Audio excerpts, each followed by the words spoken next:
My name's Pepper Cory, and I'm from Beaufort, North Carolina. And I'm here at Quilt Market representing Studio E and the Colonial Needle Company. Now, a schoolhouse, supposedly, is supposed to teach you something. Now, you might have been in some presentations today that have simply been sales pitches, but you're supposed to learn something. And so if you were here for the previous schoolhouse, which was Janice Pope's, you learned a lot about marketing techniques within your store. There was so much information there that I cannot wait to act on some of that stuff. And what we're doing today is, Scott asked us, the company in general, would you please, think about marketing, because it's really hard to think up everything at headquarters and then disseminate it to the company. So I went off and stewed about that for a while. And how do I, as an individual designer, help this big company? And what I came up with is I needed to fall back on the people and the things that I knew. And that was other people in the business. And I'm drawn to creative people. I'm drawn to independent people. And I find very often that these are the trendsetters in our business, and we need to know about them. It's very wonderful when someone is very, very famous. But you don't know exactly what they're famous for. So I came up with this marketing idea called RSVP designers. And what that meant is that I was going to invite some of the people I knew and admired to work with our fabrics and to create quilt blocks for us. And like an invitation, please reply, RSVP. The object there is what's called reciprocal marketing. And that means that we do things for that designer and they do things for us. Now, the blocks I'm going to show you right now are what were done for us. And something walked in totally unexpectedly at the beginning of this presentation. Would you like to come up and help show your quilt? Okay. Sometimes you get lucky. And I'm lucky today. Your name is? Dory Huruska. Dory Huruska? Huruska.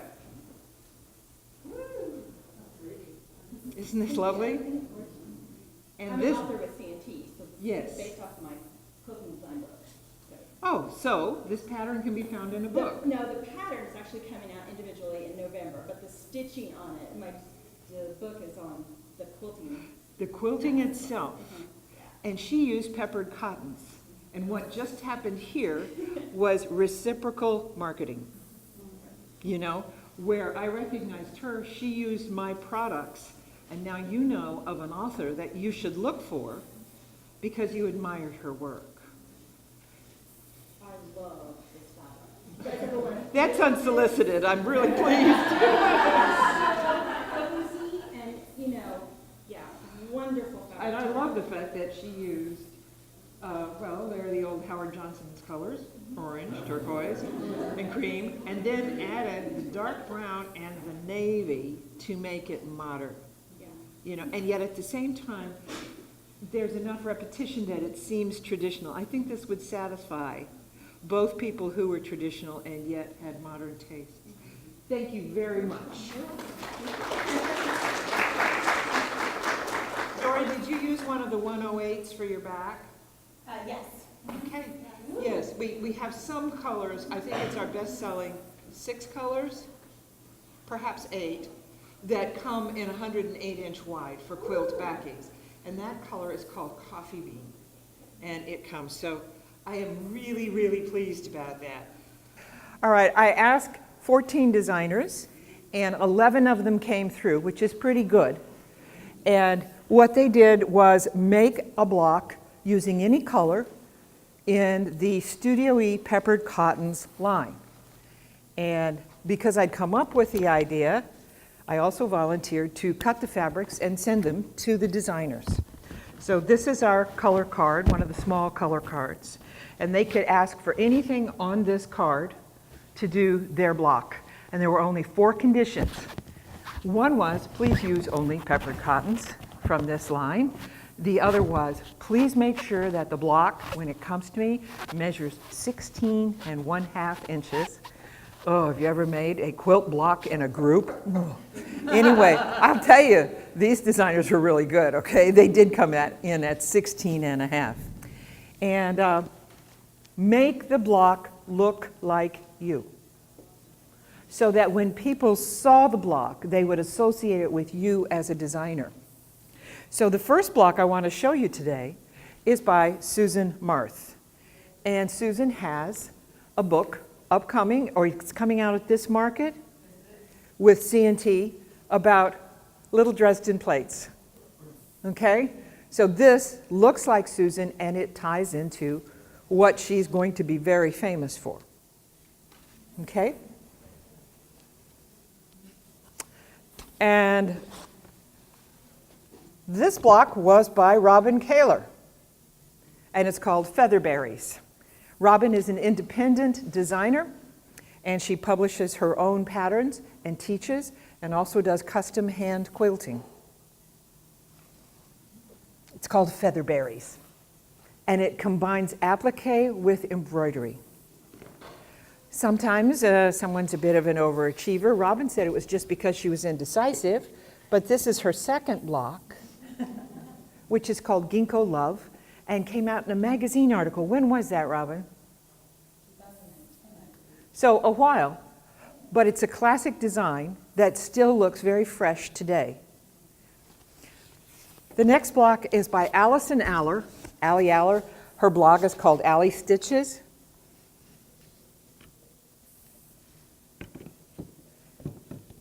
And she's also famous for crazy quilting.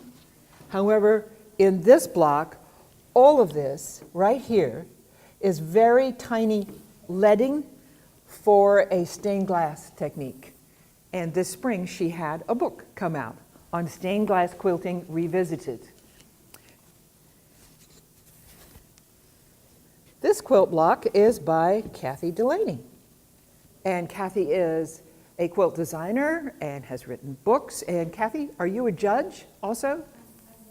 And so Kathy is also a judge, an independent person, and she has experience in this business. Take these two away. Barbara Black,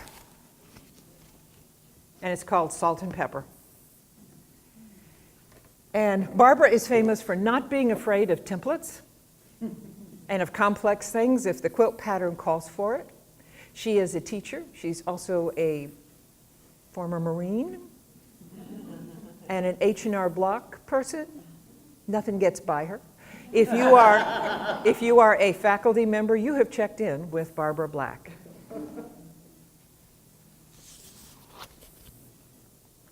This is by an artist named Valerie Bothell. I don't think Valerie could be with us today, but her crazy quilting, her stitching is just exquisite. And when she first showed me the block, there was no stitching on it. It was just all green, and I thought, what's going on here? But she has a book called Joyful Stitches, which is just out, and I love her. She's very bold. I love her choices of colors, and she has variegated embroidery threads all on the different shades of green available in the peppered cotton line. This applique block is by Sue Pelland, and she is here at Market, Sue Pelland Designs. Make sure to look her up on the show floor.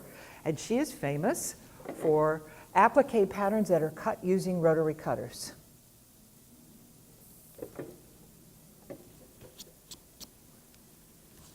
How many people were here for the previous presentation for Janice Popes? Janice, sometimes people dress to match their work. This is Janice Pope, and the name of the block is Pie and Ice Cream. And she's an independent designer as well and has a line of patterns.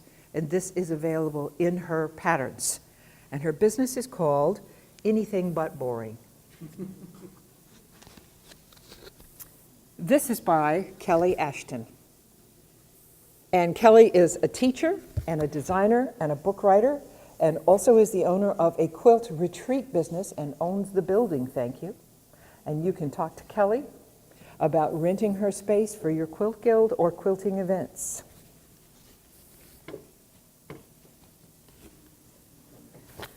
Now, this lady's in China right now, teaching quilting in China. This is Bonnie Hunter. Bonnie Hunter is well known as the inventor of Quiltville, and she does live quilting chats on the internet and has a number of books. Sometimes people refer to her as the queen of scrap quilting. Some of us resent that. However, I do send Bonnie my scraps, so maybe I'm in there too in some way. So that is Bonnie's. And the last block I have to show you is by Guyleen Fitzgerald, who has in colorful stitches. And Guyleen will be here on Sunday, but is not here yet. Now, speaking of an independent person, she self-publishes her books. And I'm really proud that I helped get her into the business, and I did the first book blurb for her first publication. And I'm going to get some things out here in just a second. Could the people who are designers please stand?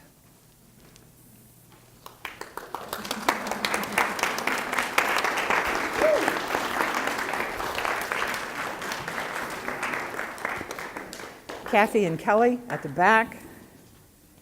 And Janice is there. Okay. Can you pass that down to Janice? I want you to take a look at their work next to who they are and remember their faces, because these are creative leaders in our business. These are people who do things themselves. I'm going to keep this block, by the way. It's my favorite. What can I say? Now, if you you take a look around the room, we have everything from very scrappy quilts to extremely modern traditional applique reinterpreted in different colors, and machine applique and hand. It's all here. Now, what's going to happen to these beautiful blocks, this reciprocal marketing campaign? I'm taking it on myself to assemble these blocks into a quilt. And you will see that at the spring quilt market. But there will be another crop of designers who will be doing one block for us. And then that will become a quilt that you will see at the fall market. So this reciprocal marketing campaign is not just some airy-fairy thing. We'll do it sometimes. It is a planned, year-long marketing effort to make a connection with people in this business that make a difference. If you yourself happen to be an independent designer and you are not associated with another quilt fabric company, and you have some aspect of quilting like your own patterns or tools or something that you would like to market, then maybe you would like to do this. Come and see me. Come and talk to me about that. And I will send you the fabric, and we will just see how far this thing goes. Reciprocal marketing. In the handout that you have, we can lower the blocks. You can sit down again, whatever you like. There is a reference for all of these artists here on how to reach them. So the RSVP designer program for your store. How could you do something similar within your store? I can't tell you how many times people walk in to your store and they show you the block or the quilt top or something that they've made with your fabric. And you give them lots of praise. But how do you know, why have they come back to you? Maybe there are people at home who don't have anyone who understands what they're doing. Or they live alone. Everybody needs an attaboy, and I do not mean that in a sarcastic fashion, but everybody needs some assurance outside of themselves that what they've done is wonderful.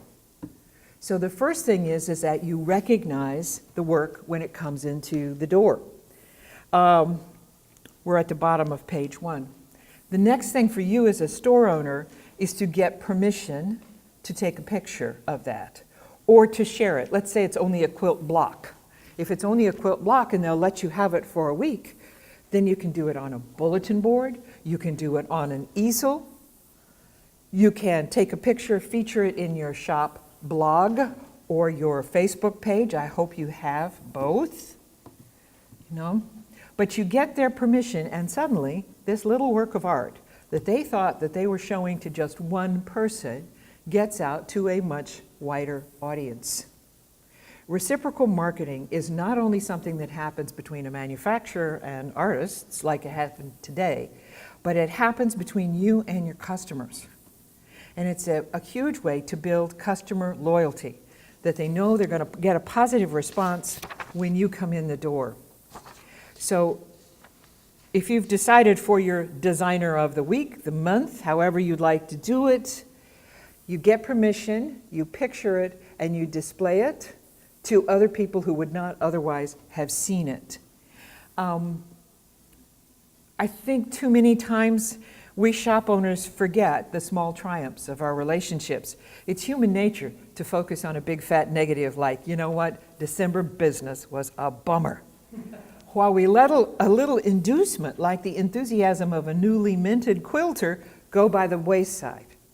So my advice to you is to grab onto anything positive in your business, even if it's just a potholder, and praise it and realize it wouldn't have happened without you, and it wouldn't have happened without your customer. So you recognize the work, you respect it and its maker, and you present it to a larger community, all those people who might see it on the internet, and the result is of mutual benefit. Attention and encouragement for the maker and those who view the work. You've gotten priceless marketing for your store.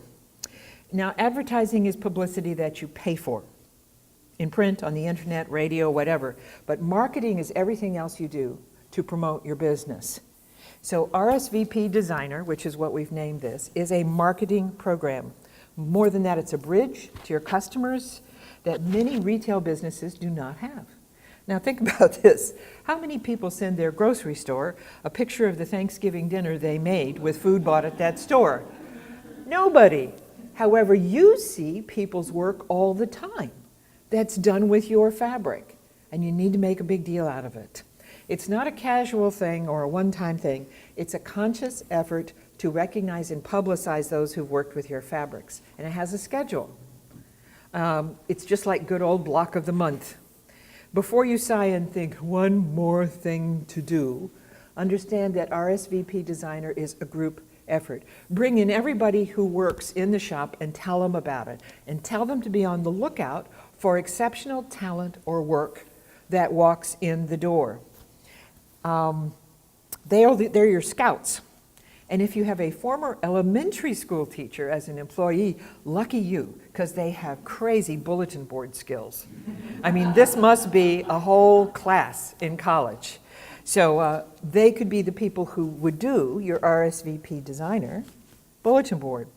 The quilt sewing business is unique in that we often see work made with our products. And the ongoing communication is a sustaining bridge to our customers and potential customers, because we are far more than stores. We are the suppliers and schools and support systems to our customers. And RSVP Designer is one way to significantly encourage that relationship. Please let us know if you put any of the RSVP concepts into work in your store. Send us pictures or links, especially on a social media platform like Facebook, where many people can see the results and have a great market.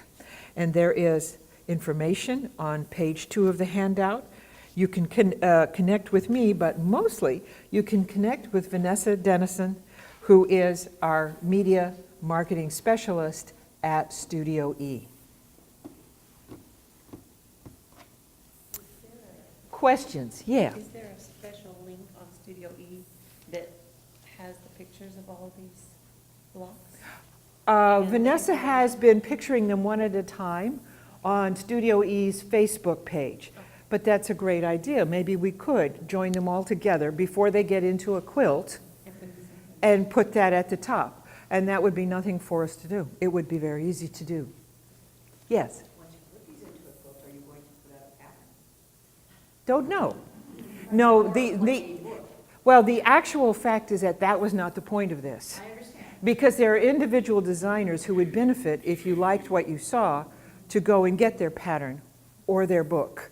So our thing here was that we wanted to get the designers out in front and show you that they're using our fabric to create individual work. Yes?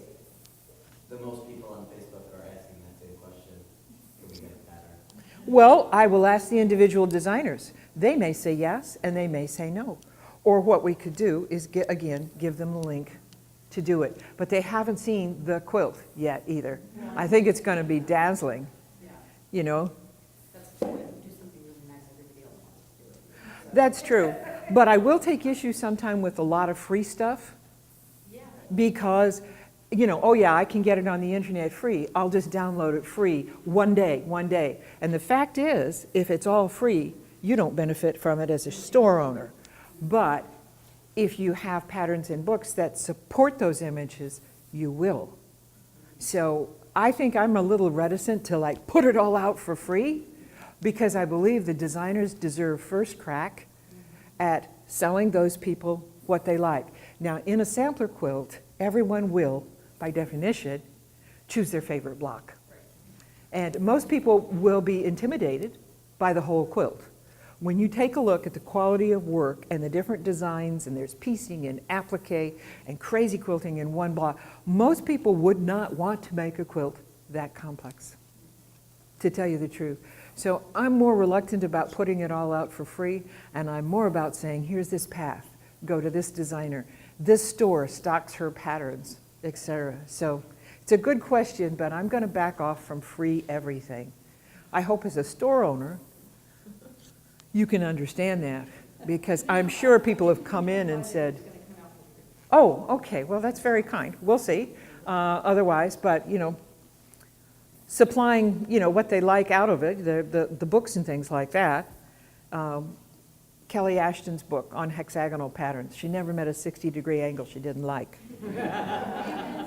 And it is an excellent book. It's an excellent book, you know. And it's still in print, and it could be the basis of classes and things. And you could use a picture of her quilt block to advertise something that had to do with that book. That would be great. Other questions? RSVP designer. You know, it's a marketing, it's a reciprocal marketing program, and it's conscious. And if you can build that into your attitude as your people come in the door, you're going to build bridges to your customers. You know, I'm just amazed at the talent that's in this room. And I'm very, very happy that the designers signed on. I had no refusals. Now, a couple of the people didn't come through, but life happened. You know, so you'll see their blocks, I hope, next spring in another quilt. And I think we get to give some bundles of peppered cottons away. So do we have some business cards?